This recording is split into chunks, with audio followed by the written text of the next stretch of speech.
일토소명 묵상, 느헤미야, 위임, 효과적 배치, 그리고 무시 전략. 1973년 세계무역센터가 생기기 전까지 세계에서 가장 높았던 엠파이어 스테이트 빌딩의 건축에 얽힌 이야기를 아십니까? 심각했던 미국의 경제공황 때 제이 라스코라는 사업가가 주식을 통해 번 자금으로 수많은 실업자들을 고용하여 공사를 했던 빌딩입니다. 사람들은 라스코를 미쳤다고 비난했지만 그는 1929년에 시작해 1931년에 102층이나 되는 빌딩을 완공했습니다. 경제공황의 소용돌이에 빠져 있을 때 수많은 실업자들에게 희망의 일자리를 주고 거대한 역사를 이루어낸 것입니다. 느헤미야가 예루살렘 성을 재건한 일도 비슷한 면이 있었다는 생각이 듭니다. 오늘 말씀은 느헤미야 3장 1, 2절, 5절, 23절에서 25절, 31, 32절입니다.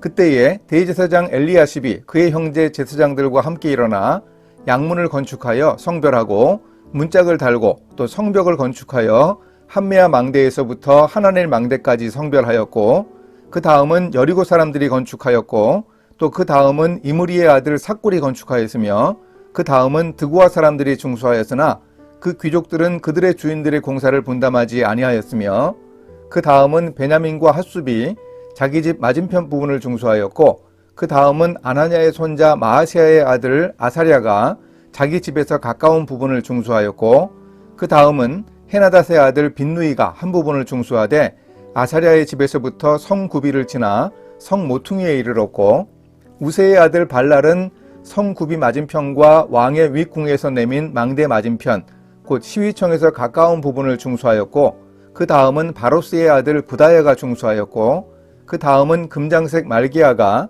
한밉갓 문과 마주대한 부분을 중수하여 느디님 사람과 상인들의 집에서부터 성 모퉁이 성루에 이르렀고 성 모퉁이 성루에서 양문까지는 금장색과 상인들이 중수하였느니라. 느헤미야가 예루살렘 성벽과 성문을 건축하는 일을 진행하면서 택한 가장 눈에 띄는 전략은 위임이었습니다. 느헤미야 3장에서 그 다음은 이라는 표현이 31회나 반복되고 있습니다. 예루살렘 성벽을 재건하면서 전체 성벽을 여러 부분으로 나누어 각계각층의 사람들이 맡아 공사를 하도록 했습니다. 장사하는 사람, 제사장, 공무원, 종 등 45개의 집단이 관련되어 이들 모두가 각자 맡은 부분을 책임지고 함께 일했다는 점이 중요합니다. 그런데 위임을 했다고 해서 무턱대고 획일적으로 성벽을 재건할 구역을 나눈 것은 아니었습니다. 가장 효과적인 배치를 했습니다. 느헤미야 자신이 성벽 전체를 직접 살펴봤습니다. 그래서 가장 합리적으로 업무 분장을 잘해서 책임을 맡겼을 겁니다. 예루살렘에 거주하는 백성들은 자기 집 가까운 곳을 구역으로 할당받아 건축하게 했습니다. 일을 하는 일터와 가까운 곳이거나 연고가 있는 곳을 중심으로 효과적으로 일할 수 있도록 배치했습니다. 금장색이나 상인들은 동업자들이 조합을 형성하는 등 유대관계가 깊은 특징을 활용해 직능별로 일하도록 배치했습니다.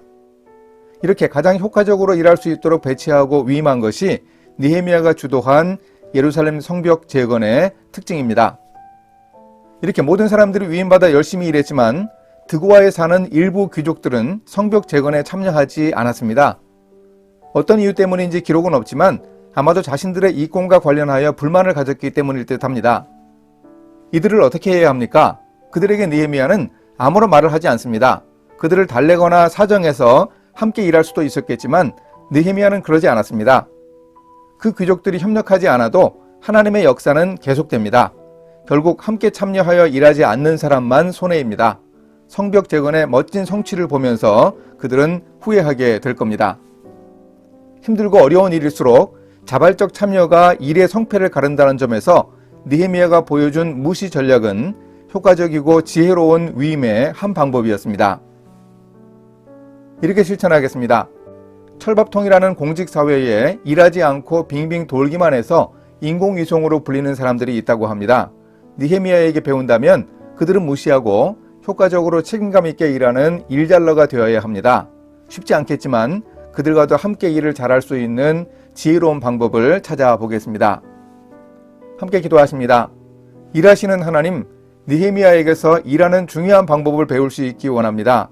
위임의 원칙을 잘 살리게 도와주시고 가장 효과적으로 배치하여 일하는 방법으로 일의 성과를 낼 수 있도록 주님이 함께하여 주소서. 예수님의 이름으로 기도합니다. 아멘.